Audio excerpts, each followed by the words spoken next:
Okay, so this is regarding what's known as the Ninth Circuit cult. Yes, this is the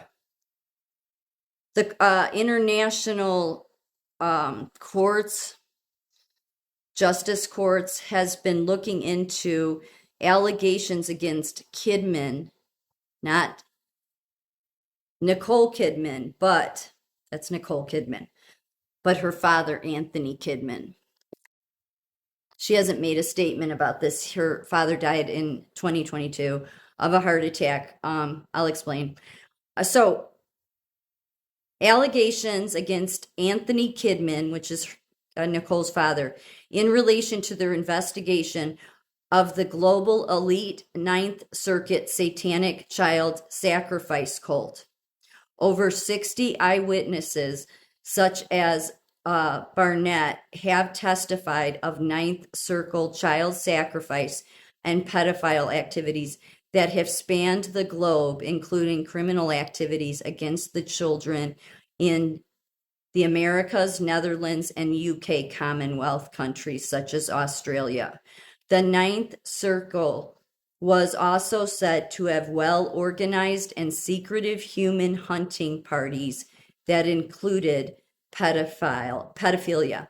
Privately owned forest groves were believed used in the US, Canada, France, and Holland. It appeared children and teens were obtained by the criminal drug syndicate Octopus, which was believed connected to the Vatican. The kidnapped children and teens were said to be stripped naked, raped, and hunted down and killed. So, what this religion is called, what they worship, is Baal and Moloch. This is not conspiracy. These are you can go on YouTube. I don't not on the app, but on the internet, YouTube. Just look up Ninth Circle cult, and you'll come across a woman. I mean, she's not a child anymore, but she's talking to a counselor. She has a family member with her, like a social worker, and she's explaining this in detail. But as I said, they're looking into what did I say, 60 other allegations. So let me tell you a little bit about Anthony Kidman, Nicole Kidman's dad. Dr. Anthony Kidman died Friday after fleeing Australia when accused of sexual abuse and murder of children in an elite Sydney pedophile ring. A month prior, Fiona Barnett, she's one of the victims, had filed a complaint with the Australian Police and Child House Royal Commission alleging Kidman's sexual and physical assault on her throughout childhood. When the commission opened an investigation, the clinical psychologist suddenly left his 43 years with the Sydney University of Technology and Royal North Shore Hospital to stay in Singapore, where he died. The family has refused to comment, and Singapore police opened an investigation on what they termed as an unnatural death. So let me go a little bit further into this. Yesterday, Barnett released her own theory. This was Barnett's one of the victims, her own theory about Kidman's death.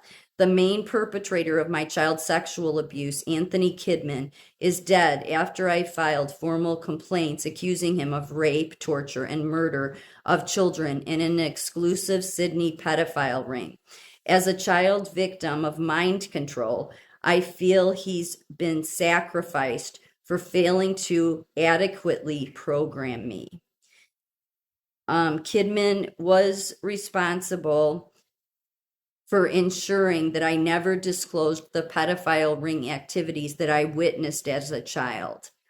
He failed. News of Kidman's death impacted me, someone who has undergone intense treatment. So she's been in therapy for quite a long time, which the YouTube video is the therapist is asking her questions. She's talking about it. I know that there are other victims of Kidman's crimes out there who are perhaps not as far along in treatment as I am. I anticipate that news of Kidman's death may have a serious impact on these victims. A perpetrator's death can trigger suicidal ideation. And this, like, why isn't this being passed down through the mental health organizations, right? It's not. I'm telling you, it's all corrupt. It doesn't mean all the people that work in it are corrupt, though. They don't know. Okay, my complaints last month, but see, this goes to my point of my videos I do. That's why our professional organizations, the mental health professional organization, this should be the number one thing. What are they doing? Oh no, we got to worry about masks, right, or whatever. They haven't even addressed the fact that we should be having some sort of plan on how to help people, because the lockdowns that the science did has caused a bunch of suicidal ideation. But no, nobody wants to look at that. We'll just put them on a med. Yeah. Okay. Anyway, continuing on. My complaints last month to the Australian Child Abuse Royal Commission detailed 2 incidents in which Kidman subjected me to horrific physical and sexual assault. But there are even more serious crimes against children that I witnessed Kidman commit as a member of the elite Sydney pedophile ring. Those complaints have gone to the International Common Law Court of Justice in Brussels. Barnett spoke out the day of Kidman's death, White Balloon Day 2014, an event aimed at raising awareness for Australian children affected by sexual abuse. She stated, my contribution to White Balloon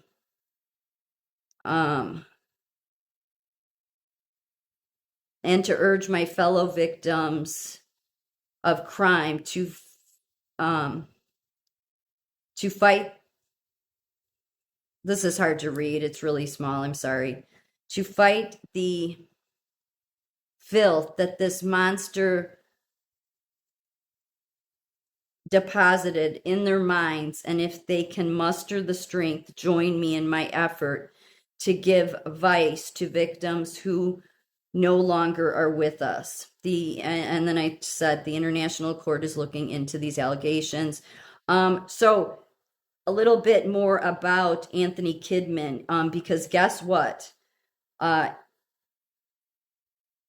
He was also here, and he died, let's see, he died in 2022. In the late 1960s, Kidman moved to Washington, D.C. to work at the National Institute of Mental Health at St. Elizabeth's Psychiatric Hospital. He returned to Australia in the early 70s to take up a position as a lecturer in biochemistry. He moved to the University of Technology, Sydney in 72 and worked there until his death. Yes, so in 77, Kidman established the Foundation of Life Sciences, a nonprofit organization focused on youth mental illness.